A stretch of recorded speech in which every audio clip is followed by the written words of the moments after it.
Terima kasih Anda masih bersama kami. Bagi Anda yang baru saja bergabung, kami hadirkan kembali 3 berita utama hari ini. 5 rumah semi permanen di Kecamatan Talo, Makassar hangus terbakar. Seorang pendaki meninggal dunia di puncak Gunung Bawah Karaeng karena hipotermia. Heroik, seorang pelajar SMP nekat panjat tiang untuk memperbaiki bendera yang tersangkut.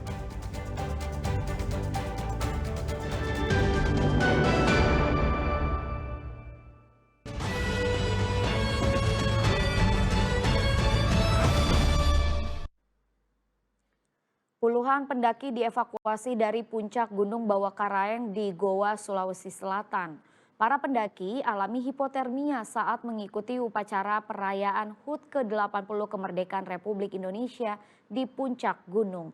Naas, satu pendaki meninggal dunia. Ini belakang tak. Tim SAR gabungan melakukan tindakan awal penyelamatan sebelum melakukan evakuasi terhadap pendaki yang mengalami hipotermia di puncak Gunung Bawah Karaeng, Kabupaten Goa, Sulawesi Selatan. Ia ditandu oleh sejumlah tim SAR turun dari puncak gunung. Evakuasi pendaki tersebut menghadapi banyak rintangan karena medan yang terjal licin dan kabut menyelimuti kawasan pegunungan. Sebanyak 65 pendaki yang mengalami hipotermia telah berhasil dievakuasi tim SAR menuju posko di kaki Gunung Bawah Karaeng di Lembana. Sebelumnya mereka mengikuti upacara peringatan HUT ke-80 RI di puncak Gunung Bawah Karaeng. Tim SAR mencatat ada 4.176 pendaki yang mengikuti upacara. Dalam kejadian itu, seorang pendaki meninggal dunia. Semua korban yang ditangani oleh tim siaga Merah Putih itu berjumlah 65 orang. Jumlah pendaki yang melakukan aktivitas itu 4.176 pendaki. Pendaki yang meninggal dunia bernama Irfan. Lelaki berusia 24 tahun itu mengalami penurunan suhu badan secara drastis ketika mengikuti kegiatan siaga Merah Putih di puncak gunung pada hari Sabtu. Namun minggu pagi kondisi korban menurun drastis hingga dinyatakan meninggal dunia saat proses evakuasi ke kaki gunung. Korban telah dimakamkan di kampung halamannya Kabupaten Bone, Sulawesi Selatan. Muhammad Sardi melaporkan dari Kabupaten Goa, Sulawesi Selatan.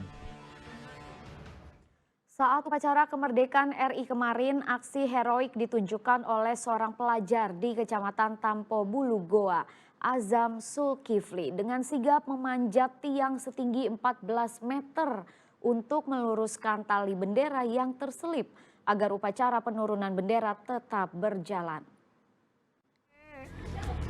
Hati-hati, nak. 2 jempol untuk keberanian pelajar yang masih duduk di bangku SMP ini. Dengan sangat berani, Azam memanjat tiang bendera setinggi 14 meter untuk memperbaiki tali bendera yang terselip. Insiden ini terjadi saat upacara penurunan bendera di halaman kantor Kecamatan Tompo Bulu, Goa pada Minggu sore. Coba tarik. Coba bendera, tarik bendera. Awalnya upacara penurunan bendera berjalan normal, lalu tiba-tiba bendera merah putih yang hendak diturunkan tersangkut. Di tengah kepanikan muncullah Azam yang langsung memanjat tiang bendera.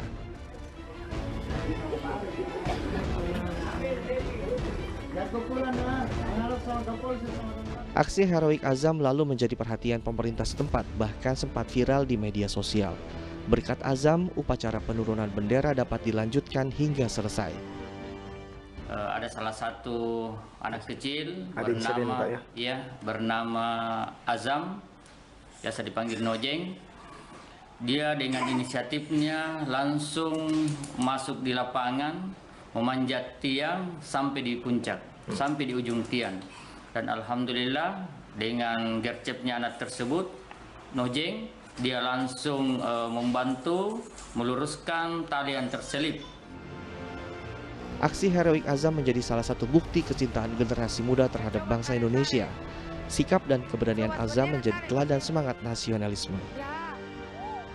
Muhammad Sardi melaporkan dari Kabupaten Goa. Jangan sampai kena tanah. Masih dalam suasana semarak kemerdekaan Indonesia, penari penarik becak di kota Parepare mengikuti lomba balap becak. Selain memeriahkan HUT ke-80 RI, lomba itu sebagai ajang pameran becak yang keberadaannya kini semakin langka. Begitu lomba dimulai, ketiga peserta ini sekuat tenaga mengayuh beca. Pengayuh beca ini adu kecepatan di lintasan untuk memenangkan perlombaan. Lomba beca sengaja digelar oleh salah satu komunitas di Parepare untuk memeriahkan HUT ke-80 kemerdekaan Republik Indonesia. Lomba balap beca bukan yang pertama kali, tetapi sudah 3 kali digelar. Jumlah pesertanya pun semakin tahun semakin bertambah. Selain memeriahkan kemerdekaan Indonesia, lomba beca ini juga bertujuan untuk mengekspos salah satu alat transportasi yang saat ini semakin langka. Lumayan untuk sampai sekarang di volume 3 ini kita alhamdulillah sudah bertambah menjadi kurang lebih 50 peserta. Oh, berarti pernah dilakukan juga? Sebelumnya kita sudah adakan volume pertama dan volume kedua, dan alhamdulillah sekarang sudah berjalan volume ketiga. Karena kami dari anak-anak Petanus ini dimana kita untuk membangun kembali atau menghadirkan kembali para tukang becak yang dimana sekarang itu sudah tidak terekspos. Pihak panitia telah menyiapkan hadiah jutaan rupiah bagi para pemenang. Suardi Gatang melaporkan dari kota Parepare.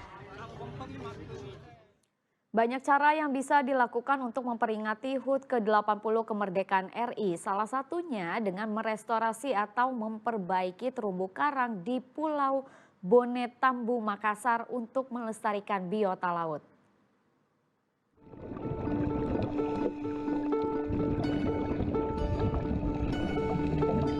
Bawah laut Pulau Bone Tambu, Kota Makassar perlahan diperbaiki. Terumbu karang yang tadinya rusak akibat aktivitas manusia kini direstorasi. Salah satu komunitas pecinta biota laut rela menyelam membawa 250 media tanam atau spider reef ke dasar laut. Diprediksi lebih dari 5.000 bibit karang akan kembali tumbuh di perairan. Kegiatan ini semata-mata untuk memulihkan ekosistem laut, meningkatkan populasi ikan serta menjaga pulau dari abrasi. Restorasi terumbu karang didukung oleh peneliti. Pulau Bone Tambu dipilih karena sebelumnya mengalami kerusakan yang cukup parah. Ada di Pulau Bone Tambu yang ditanam itu sekitar 250 spider atau reef star. Nah, satu reef star itu ada sekitar 20 bibit, sehingga ada 5.000 bibit yang kita tanamkan bekas kerusakan terumbu karang yang terlalu masif kenakalan orang-orang sebelumnya, sehingga masih kelihatan sampai sekarang.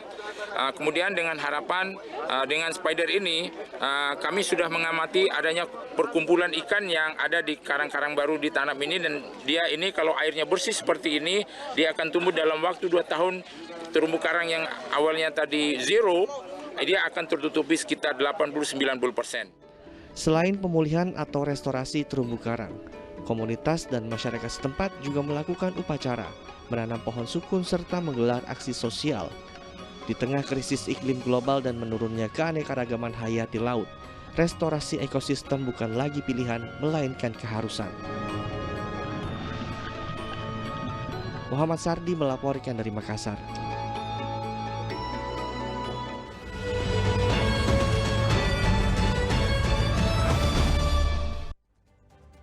Laporan tersebut sekaligus mengakhiri berita Makassar hari ini. Jangan lupa pastikan Anda subscribe channel YouTube Liputan 6 SCTV Daerah. Saya Rizka Dior berterima kasih atas perhatian dan kebersamaan Anda. Selamat beraktivitas dan sampai jumpa.